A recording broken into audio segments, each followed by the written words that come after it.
back to What the Why on RVN Television with your host, me, Barbara Ann. If you haven't seen us before, our show features conversations with diverse leaders from all walks of life about why they do what they do and how they figured things out. Do you feel stuck and want to get unstuck in your business, job, or life?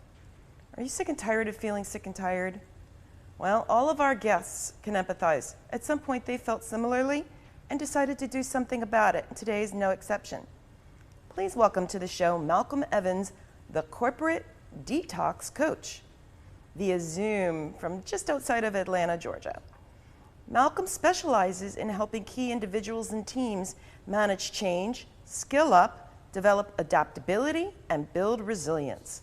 With his extensive international sales and corporate experience, Malcolm is well versed in the unique and stress-filled challenges faced by his clients, and he equips them with skills, tools, and knowledge to overcome apparent obstacles by recognizing the hidden gifts that can be learned from difficult situations.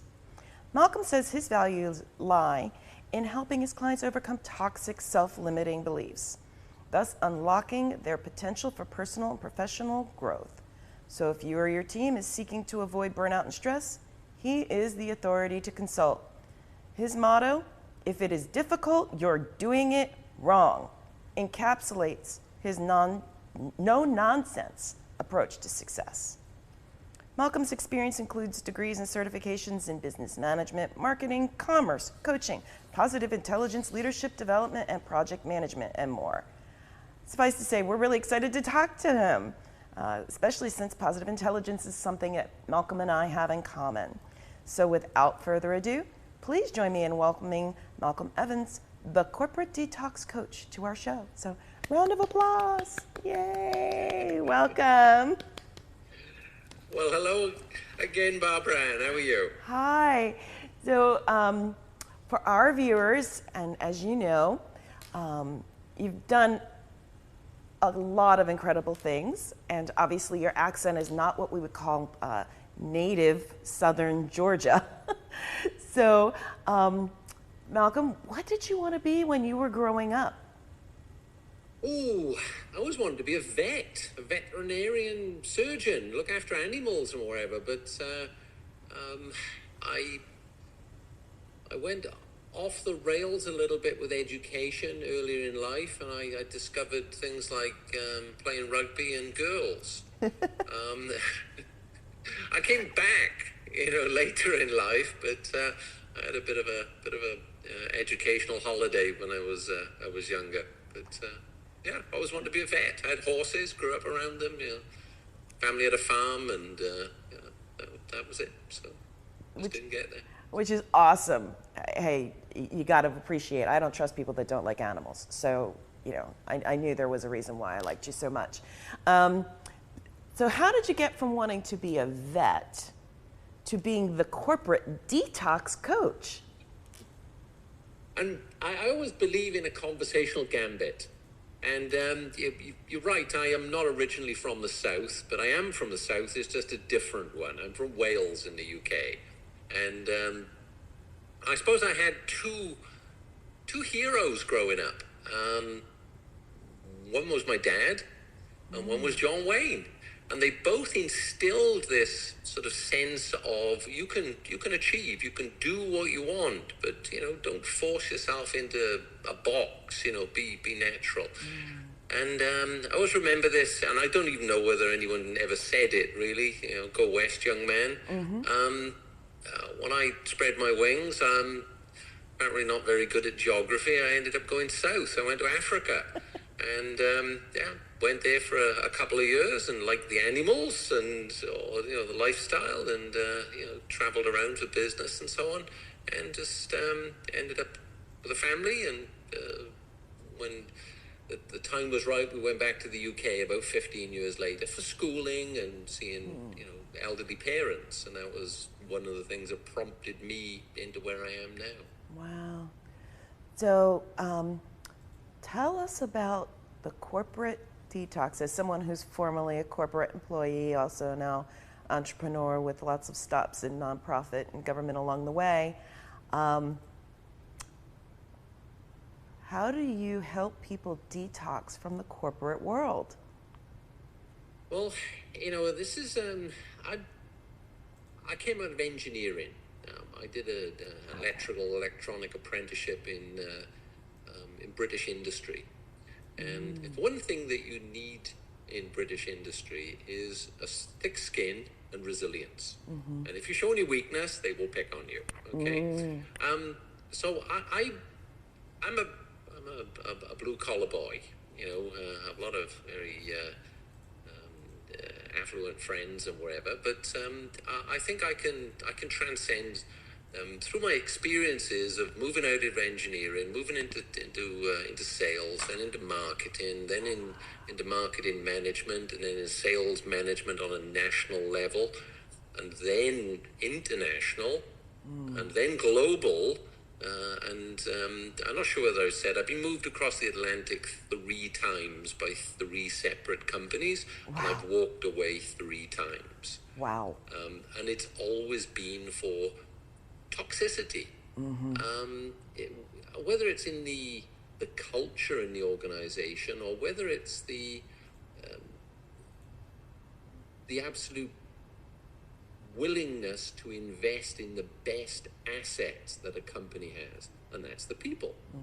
And at business school, I learned that we have 3 assets in any business: men, money, and machines. And it's the men or women that take care of the other 2 and create revenue.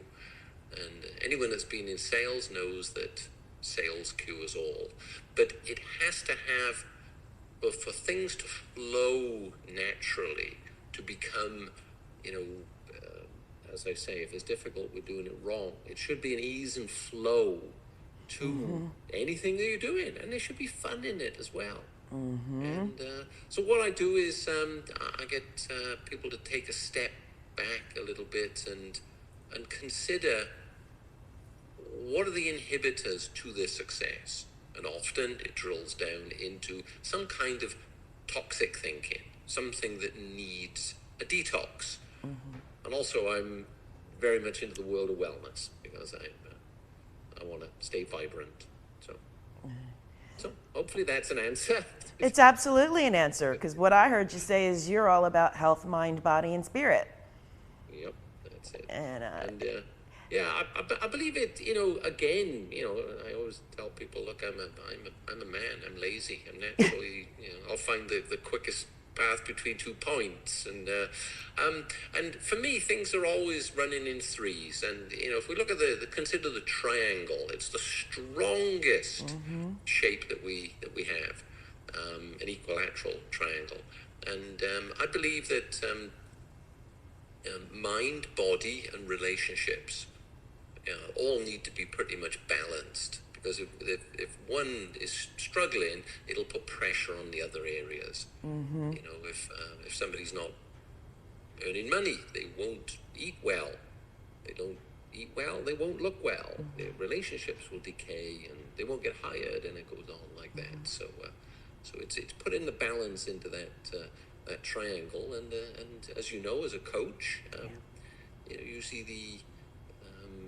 the route to it is getting people to open up and ask them the right questions, and they'll talk. We're not teaching people anything. We're bringing what's in them to the surface and removing blockages.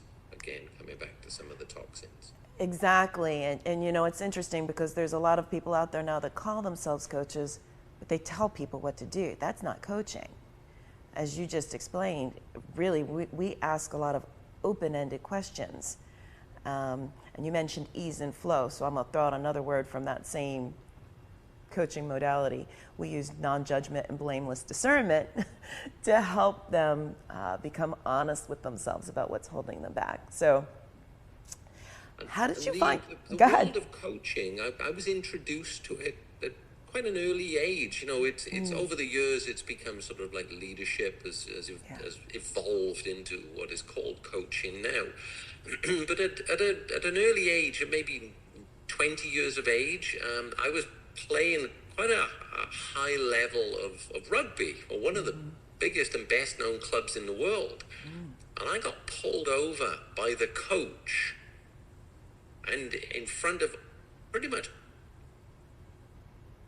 rest of my idols in the game. He tore a strip off me and he said, "You are coming to the training sessions and you're not physically fit. And it's not my job to get you fit. It's my job to bring out the talent that is inside you and integrate a cohesiveness with other players. So you become part of the team." Wow. And if you're not prepared to do the work, then probably you don't belong here. Oh wow, my feelings were hurt. I got fit, and I'm glad I did. It's lasted me for many, many years. Wow. So to your point, doing the work, entrepreneurship is not an easy road. So, and you had this, you went from being, working for these international companies that you chose to walk away from to becoming your own boss. How did you make that decision? Well, yeah, again, simplifying things, boiling them down. I believe that everyone has three things in them: a business, a book, and a marathon. Okay, and I always joke that, look, if Oprah can do it, anyone can.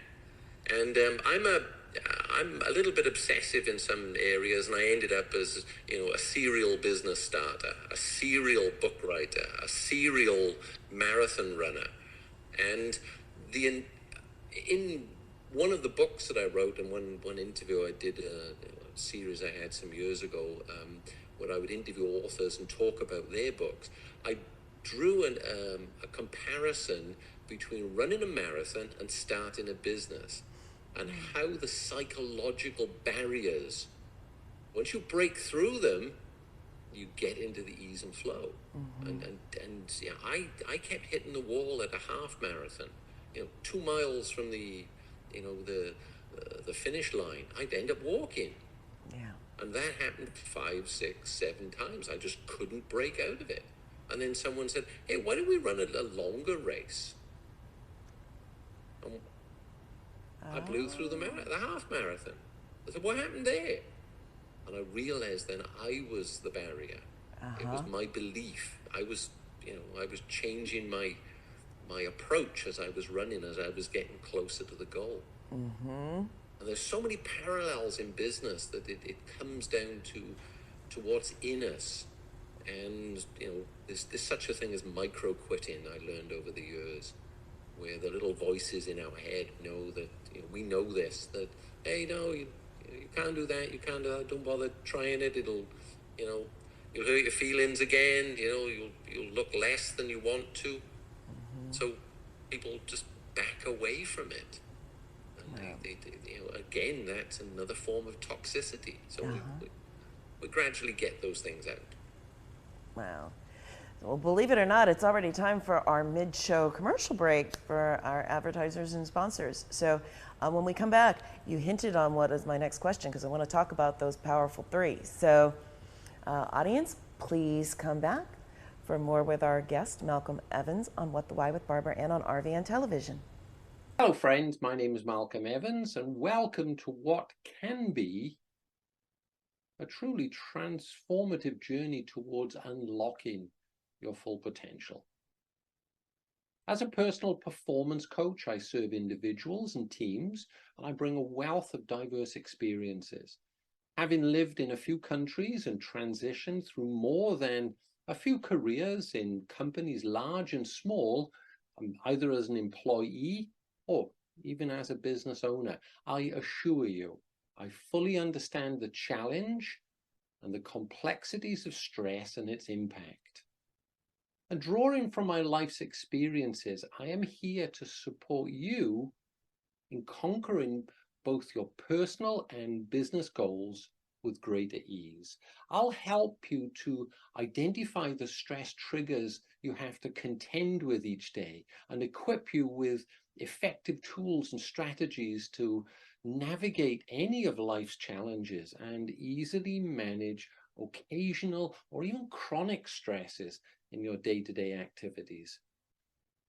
Take this simple step, which many others have taken. It has paved the way to prolonged success by simply mastering stress and harnessing your true potential. More potential in career, interpersonal relationships, and even wellness.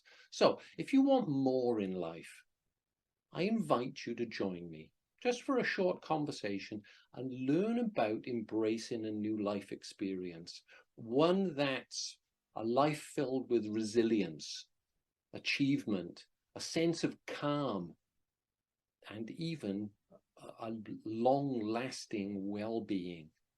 So please fill in the form below, the contact form, and let's begin the process. I look forward to speaking to you. Bye-bye.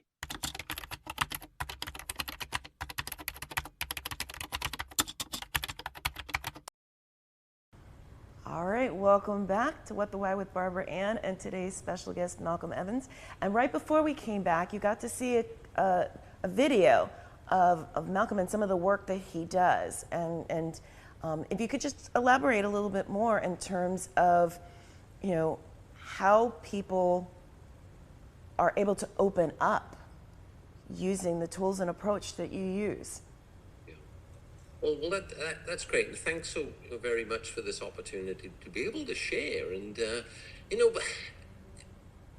the capability and the possibility that is inherent in everyone is immense, and we know that just life gets in the way and can suppress their capabilities coming out, their potential coming out. And when we combine this with, you know, this voice in our head that is not always supportive of what we're trying to do, constantly criticizing. Yeah. And it changes whoever you talk to, but say there are 6,000 thoughts we have a day. Can you imagine 5,000 of them working against you? Yeah. Saying, oh no, you shouldn't have done that, you stupid person, you know that wasn't going to work for you. Why did you try it again? Or that person doesn't like you, or you're looking like a fool. And this stuff just it's like a never-ending narrative.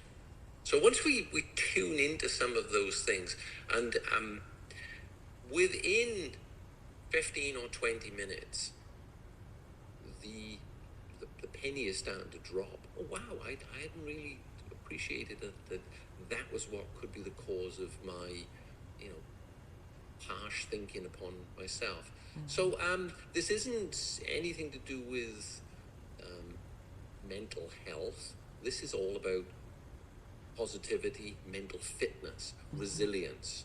And I was having a chat with someone yesterday, and they said, well, you left the UK at an early age. I was married at 23, married my high school sweetheart, and off we went to Africa. We didn't have a relative on the continent.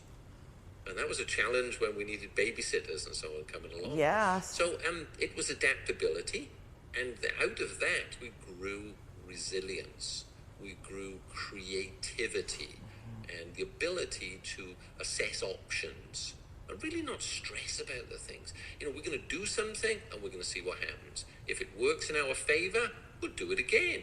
If it doesn't, then maybe we'll adapt, we'll adopt, or maybe improve upon it. Mm-hmm.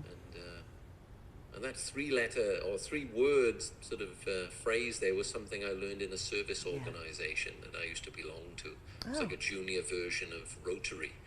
And that in turn gave me a sense of wanting to be involved in business, wanting to be able to help others reach their potential and get rid of some of these barriers. So going back those times, and when I reflect upon them, I can see the seeds of me coming into being a coach.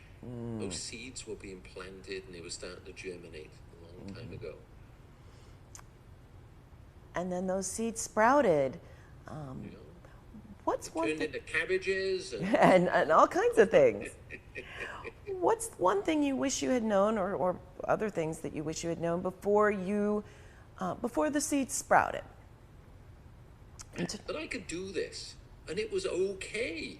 And it was okay to, to step out and almost not provoke a conversation with somebody, but to say instead, or hey, look, if you don't mind me saying, something seems to be wearing you down. Is there a way that I can help? Based on what I've got, who I know, my network, anything like that, or maybe would you just like to talk about something? And I saw this in the corporate world. I worked in a really big company. It was sometimes akin to a small government. There was so much politics there. But the divisional heads were always in competition. And when one of the divisions was really struggling in a financial year, you didn't see the sense of what can we do to share the successful things we've got, a bit of cross-pollination. It was always the competitiveness. And I suppose it wasn't for me after a while. Don't get me wrong, I may be I sound a little bit anti-corporate. I'm certainly not anti-paycheck. It's like, and some of the companies I work for, they were great. They afforded me so much opportunity. But a lot of it came down to culture.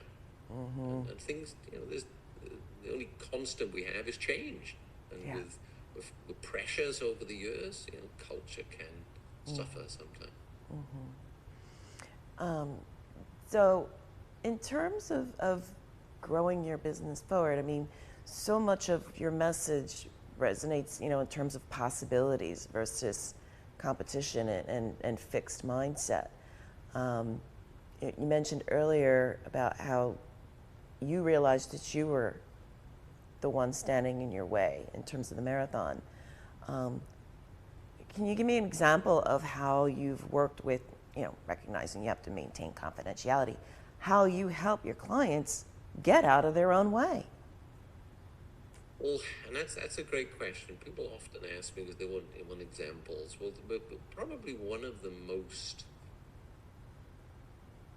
heartwarming for me experiences I've had over this last year is working with a person that could best be described as the ultimate pleaser, having supported a loved one through a terminal illness to a point of conclusion. Person died. Okay. And then having that happen 2 times within like a 5-year period. And then also having an elderly mother in assisted living, and all the time trying to be the strong person to support those others, and internalizing her own stresses, her own sort of breakdown in her wellness, but not having an outlet for it. And this just multiplied and multiplied and multiplied. And we know that, the body creates hormones as a result of, we get a thought, we get a reaction, we get a stressor. Hormones are created that, create the fight or flight or wherever. And when these things persist for a long enough period, they can be destructive. And they tend to move out to the joints. Why? Fight or flight, we need muscles, we need articulation to be able to move. Now, those hormones are constantly at work, and they can create a lot of inflammation. Yeah. And, it's sorry to paint a long picture about this. The person got a heart of gold. She's a lovely person. And we've seen after maybe, after 5 months, where her experience of her pain was diminishing. We changed a couple of things in diet and so on for her or whatever like that, but she said, I haven't been to the pain clinic for a month. I haven't needed medication to help me get through this.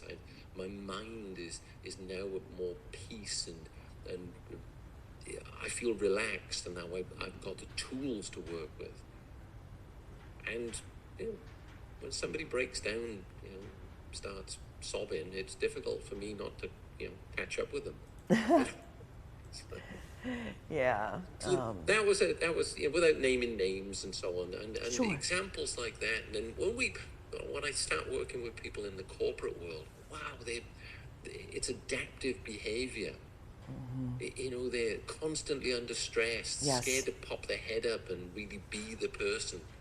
Yeah. And that is, they've almost become like a passive aggressive after a while. Yeah. And how do I recognize this? I had that for a period of time when I was in the corporate world. Wow. In a different country, working under a contract. Yeah. Anything went wrong, oh, wow, I have to move my family back to the, back home or wherever. I didn't want to do that, the disruption and so on. So I was internalizing some of these things. But luckily enough, someone stepped up and said, hey, maybe I've got a book you want to take a look at. Wow. I'm thankful for them. And the rest is history. So, believe it or not, we're at time. So for those who would love to connect with you, learn more about you, your approach, what's the best way for them to do so? The best way is, in this day and age, is go to the website, mycoachmalcolm.com. Awesome. That could be put on the screen because even though people can say Malcolm, there's two M's, two L's, and a couple of vowels in there, but they sometimes one letter down and it makes a difference. And also I've been playing with a little project of late called the Podcasting Pig, and it's about people, ideas and inspiration and growth. And you'll find that out on Spotify as well.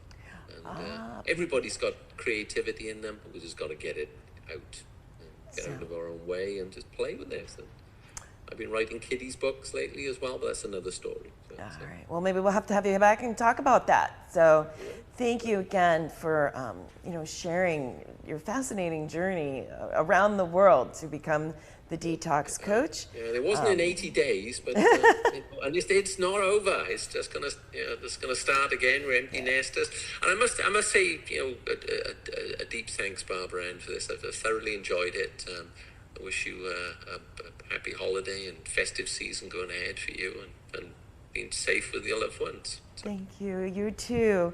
So, all right. So now, if you loved seeing Malcolm, you don't want to miss any of our other upcoming guests. They run the gamut from business owners to veterans to others who overcame challenges, and you just really don't want to miss their journeys. And if you have missed any of our past guests, you can check out what they had to say on seasons 1 and 2 to date on the on-demand page for What the Why on RVN Television's website. You have so many viewing choices these days, so thank you very much for watching our show, and please tell a friend or colleague about us. Our show airs on Tuesdays and Thursdays at 1 p.m. Eastern Time and Mondays at 3:30 p.m. Eastern Time, and then becomes available on demand and is available on the RVN Television website, Roku, and coming soon to other platforms. And also please remember, whether you're looking to make changes in your life, no matter how big or small, tune in again for more interesting and illuminating conversations with guests such as Malcolm, who found his path, overcame whatever challenges or obstacles were in it at each and every turn to find his core purpose and live it.